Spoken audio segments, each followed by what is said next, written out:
But there was a twist with these absorption spectra from stars and galaxies. When scientists started to collect these absorption spectra, they could clearly see that the pattern of lines matched the patterns of lines they saw in emission spectra in the lab. But they'd all been moved one way or the other. So sometimes it was as though the spectrum had been picked up and moved to the right and sometimes to the left.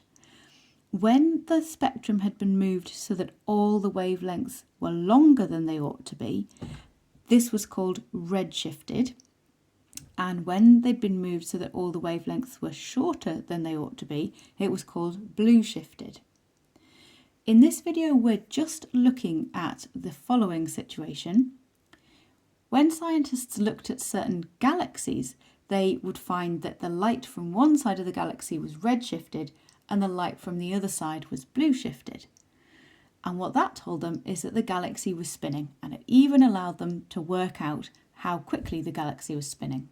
Okay, so how on earth do we do that? Well, we know a comparable situation with sound. We know that if you have a siren coming towards you, the sound will be higher pitched than if that siren was stationary beside you.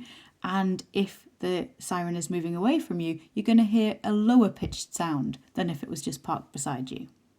And we even have a formula to tell us what the change in wavelength of the sound will be depending on the speed of the siren. So V here is the speed of the siren relative to you, and C, slightly confusingly, is the speed of sound in air.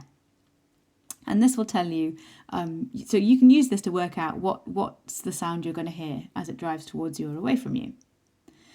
And this formula can also be applied to light, and this is called the relativistic Doppler effect. And so you can work out, using this formula and a measurement of the change in wavelength, you can work out what the speed of the light source is relative to you, where this is the speed of light in a vacuum. Okay, and our last question today is an example of just that.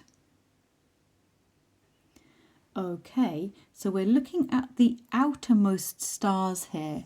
So we're told that the light from the outermost stars, we've got this wavelength there, and then the speed of those relative to us is that speed there.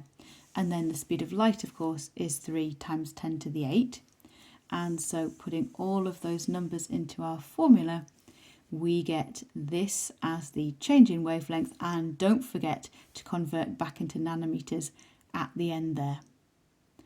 Okay, tomorrow we'll be dealing with redshift due to the expansion of the universe, which is cosmological redshift, which is different to what we've just done here.